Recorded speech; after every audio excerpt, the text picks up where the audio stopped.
Falling in love with a swamp may sound like a crazy idea, but that's just what landscape photographer Clyde Butcher has done, and the results of that love affair are stunning. Butcher's incredibly detailed black and white photographs of the Everglades and other natural areas in Florida have earned him admirers around the world. His images are rich and inviting, filled with emotion and wonder. The biology here in Florida is so exciting, particularly the water. I'm a water person, I love the water. I think that's obviously the basis of life. When I'm walking through Florida, what I'm looking for something is just birdie. If it feels good, I just have a knack for feeling things, and it's a very spatial feeling I'm trying to look for. I'm trying to look for a way of getting people to feel like they're in the space. That sense of engagement is also why Butcher chooses to photograph in black and white. Doing so, he believes, allows a genuine communion between the viewer and the picture.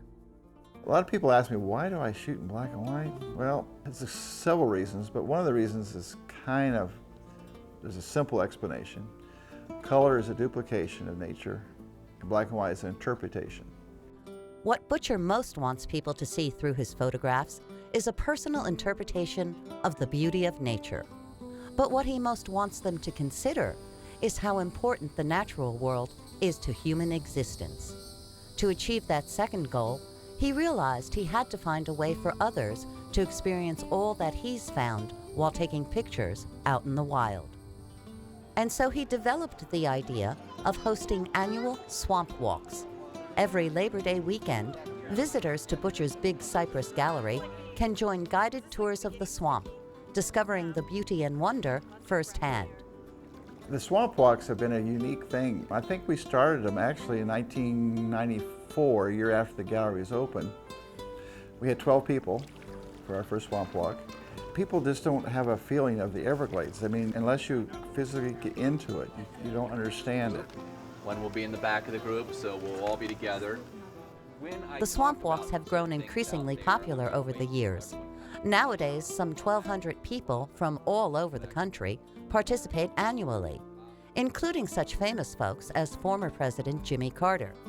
And the impact can be exponential. Those 1,200 people probably are going to influence, I don't know what, 20,000 people? So it's basically, we're spreading the word about what the Everglades is about and why we need to protect them. Call it education by immersion. With walking sticks in hands, groups of eager walkers wade into the swamp behind the gallery, led by knowledgeable guides. The initial reaction always seems to focus on the water. Oh, is this as high as it's going to get? It's just beginning, son. It is cool.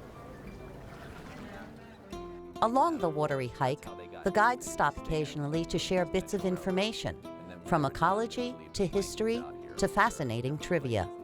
So this is basically the big cypress that we're in, and this is the remnants of a once mighty forest. The cypress trees could get as large around as the base like this, and actually their footing in the water sometimes look like a giant elephant foot. Is that a cypress? These are cypress, yes, and they are relatively young compared to what used to be here. The cypress were logged out starting in the 1900s and actually going as late as the 1950s. The big cypress was largely decimated. There were very few stands that are still in existence. As the walkers wade deeper into the swamp, the tales of history seem to intertwine seamlessly with ecology lessons that stretch all the way to Lake Okeechobee. Ma Barker and her gang, the shoot-'em-up bank robbers in the 1930s, actually had a camp on the north side of Lake Okeechobee, and that's where the FBI found them and shot them down. That lake is basically like a large bathtub, and when that bathtub is full, it would, because Florida is imperceptibly tilted to the south, that bathtub would just gently overrun on the south portion and enter into the Everglades that we know here. Because of the size of the groups and the noise they make, wildlife tends to keep its distance. But there is the chance to see traces, like the apple snail eggs that cling to plant stems. And the abundant plant life offers ample opportunities for picture taking. By the time the participants emerge from their watery journey, they have had a taste of the swamp that leaves them energized and wanting more. For some, the experience of getting wet just adds to the enjoyment. It was fun because it was up to here on me, and I actually fell once or twice. And it was actually the best thing I've done with water in my life. Others are surprised by how clean the water is and enthralled by all they see. Gary Gewurtzman, an amateur photographer and nature lover, had a typically enthusiastic reaction. I thought it would be perfect for me because it would combine my love of photography and my interest in nature. I have to say, this was well beyond what I expected. I took probably over 100 photos, but I really don't need them except to maybe as proof to my friends that I actually did it, because in my mind, I will never forget this. The event doesn't end with the walk through the swamp. Back on dry ground, there are food booths, commemorative t-shirts, and information about various local environmental groups, plus the chance to listen to some down-home music.